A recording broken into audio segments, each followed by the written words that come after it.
बरतानिया में पार्लिमानी इंतखाबात की मुहिम आखिरी मराहिल में पहुंच गई। पोलिंग 12 दिसंबर को होगी। वजीर आजम बोरिस जॉनसन, अपोजिशन रहनुमा जेरेमी कॉर्बन और दीगर रहनुमाओं की वोटर्स को कायल करने के लिए आखिरी कोशिशें। कॉर्बन कहते हैं इलेक्शन जीते तो NHS के लिए 26 अरब पाउंड मुख्तस करेंगे।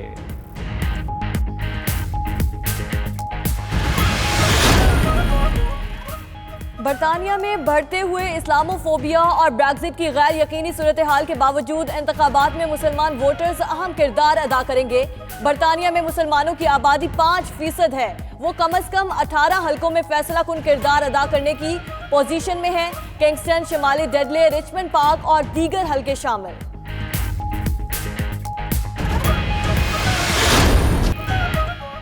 इंसानी हुकूक की पामाली। अमरीका ने साबिक SSP मली राव अनवार समेत 18 अफराद पर पाबंदी लगा दी।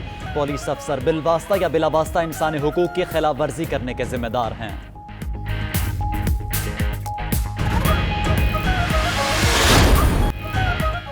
Army chief general Qamar Javed Bajwa की ज़ेर सदारत कोर कमांडर्स कॉन्फ्रेंस में इंतहाई अहम मौज़ूआत पर गौर। कॉन्फ्रेंस तकरीबन 7 घंटे तक जारी रही। अंदरूनी और बैरूनी सलामती की सूरत हाल पर गौर किया गया। कोर कमांडर्स ने मुल्क की दाखिली और खारजी सूरत हाल का जायजा लिया। DGI-SPR आज से पहर 3 बजे प्रेस कॉन्फ्रेंस में कमांडर्स कॉन्फ्रेंस की बातचीत से आगाह करेंगे।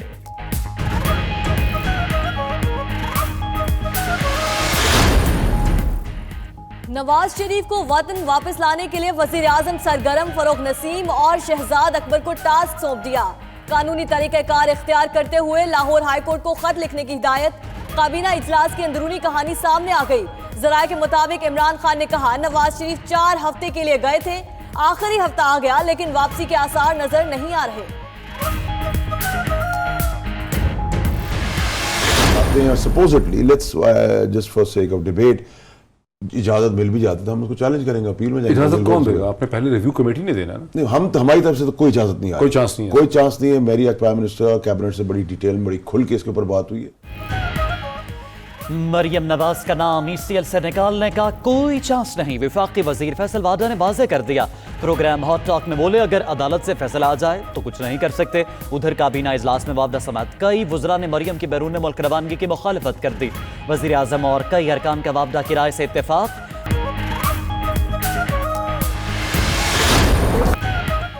पाकिस्तान में क्रिकेट के सबसे बड़े फॉर्मेट टेस्ट की 1 अशरे बाद वापसी। रावलपिंडी में पाकिस्तान और श्रीलंका की सीरीज का पहला टेस्ट आज से खेला जाएगा। ट्रॉफी की रोनुमाई हो गई। दोनों टीमों की भरपूर तैयारी। जावेद मियादाद ने पाकिस्तानी बल्लेबाजों को टिप्स दी। पाकिस्तानी टीम के तमाम अरकान पहली बार होम ग्राउंड पर टेस्ट खेल रहे हैं।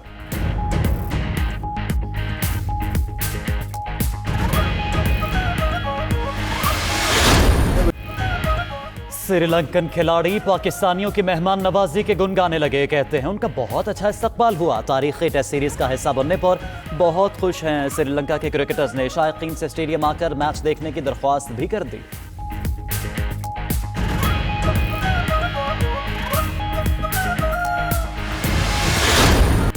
और खटमंडू में 13वीं साउथ एशियन गेम्स का मेला खत्म हो गया। गेम्स के आखिरी रोज भी पाकिस्तानी खिलाड़ियों की शानदार परफॉर्मेंस। स्क्वॉश टीम ने इवेंट में भारत को हराकर सोने का तमगा हासिल किया।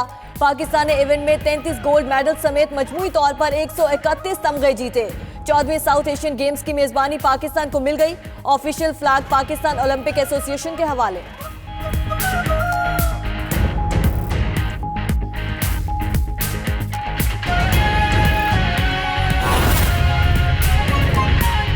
क्या पहले आपको वो दिया करे, तो उसमें जो सबसे अहम पॉइंट जो है वो पब्लिक इंटरेस्ट के साथ जुड़ा कि जहां हमने ओवरऑल आपकी गवर्नेंस, हुकूमती तरजीहात, अवाम को दरपेश मसाइल, उनके तदारक के लिए लाएअमल और वज़ीर आज़म पेश मसाइल, उनके तदारक के लिए लाएअमल और वज़ीर आज़म पाकिस्तान का एक तरक्की याफ्ता खुशहाल पाकिस्तान का जो ख्वाब है उसको ताबीर देने के लिए मुख्तलिफ उसकी राह के अंदर जो हाइल रुकावटें हैं जिससे अवाम को वो रिलीफ हुकूमत की तमाम तार कोशिशों के बावजूद उस तरह से पहुंच नहीं पा रहा। वो तमाम जो हर्डल्स हैं उसमें कुछ लेजिस्लेटिव्स हैं, कुछ आपकी प्रोविंशियल अथॉरिटीज़ का रोल है, कुछ आपके फिनंशियल इश्यूज हैं, आपका अदालती निज़ाम के अंदर बहुत सारे ऐसे पब्लिक रिलीफ इनिशिएटिव जो अदालतों में पेंडिंग है।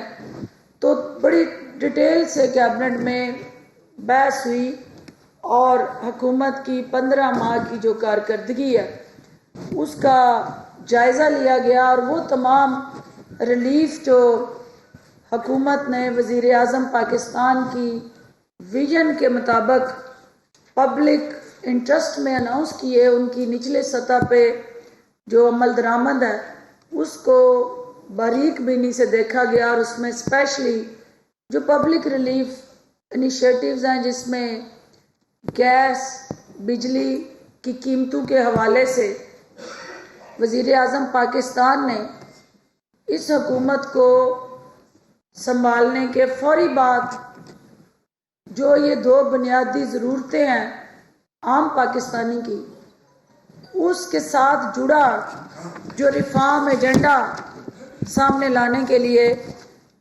मुतल्लिका मिनिस्ट्रीज़ को हदायत दी थी।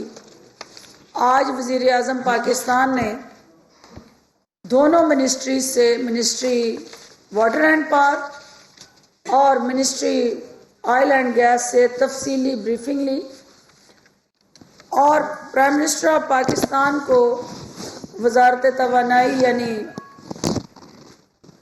उनकी तरफ से, जो मिनिस्टर साहब की तरफ से ब्रीफिंग में ये हकीकत खोल के वाज़ा की गई कि जब हम आए तो सर्कुलर डेट जो है उसने किस तरह हमारी स्पेस को कम किया और उसकी वजह ये थी कि जिस रेट से बिजली परचेज हो रही थी और बिजली पैदा हो रही थी उसका एक टैरिफ डिफरेंस था और वो अबहाम था, इरेगुलरिटीज़ थी, उसको एड्रेस किया गया और गर्दिशी कर्जे जो हैं उनकी जो अमाउंट थी उसको आहिस्ता आहिस्ता कम करके 12 अरब तक लाया गया।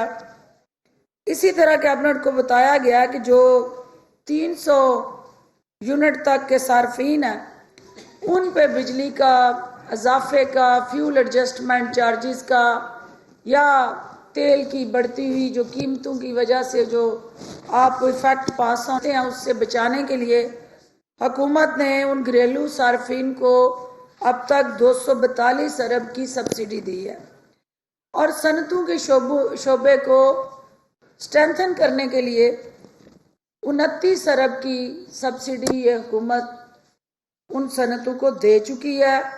और ज़रूरी शोबा जो रीढ़ की हड्डी आपकी मईशत में रखता है और ख़ास तौर पे एक एग्रो बेस्ड कंट्री होते हुए किसान के लिए उसका बोझ शेयर करने के लिए ज़रूरी शोबे को 100 अरब की सब्सिडी जो है वो फराहम की जा रही है। और कैबिनेट को बताया गया कि इस सब्सिडी में जो हमारे घरेलू सार्फिन हैं उसमें 45 अरब का जो है फर्दर इजाफा किया गया। वज़ीर आज़म पाकिस्तान ने बलूचिस्तान के हवाले से और रूरल ट्यूबवेल प्रोग्राम जो किसान जो है वो बिजली पे उस ट्यूबवेल को चलाता है और उसकी मद में उस यूनिट्स को दोबारा से रीस्ट्रक्चराइज करके तो मिनिस्ट्री तवानाई को ये हदायत जारी की हैं कि वो वापस समरी लाएं, दोबारा इसको इफेक्टिव मेजर्स और रिफॉर्म्स के साथ जोड़ें कि वो पैसे जो सारफ पे करता है और वो इंडस्ट्रियल सारफ है या आपका ओवरऑल कमर्शियल कनेक्शन रखने वाला, उनके दरमियान डिस्पैरिटी को ख़त्म किया जाए। और स्पेशली मीटर्स के हवाले से मुख्तलिफ कैबिनेट मेंबरान ने शिकायत करते हुए उसको पॉइंट आउट किया कि हर कंज्यूमर जो है उसकी रिजर्वेशन है कि बिजली के मीटर जो हैं उनके अंदर कोई ऐसा मैकेनिज्म हो, टेक्नोलॉजी के साथ जुड़ी एवेल्युएशन हो, ताकि अमले की मिली भगत से यूनिट्स को अगर कहीं फज किया जाता है या कोई ऐसा अमल जिस पे सारफ पे बोझ पड़ता है तो उसको टेक्नोलॉजी से जोड़ा जाए और रेगुलर मॉनिटरिंग हो। प्राइम मिनिस्टर ऑफ पाकिस्तान ने मिनिस्टर वाटर एंड पावर की और उनकी टीम की तारीफ की।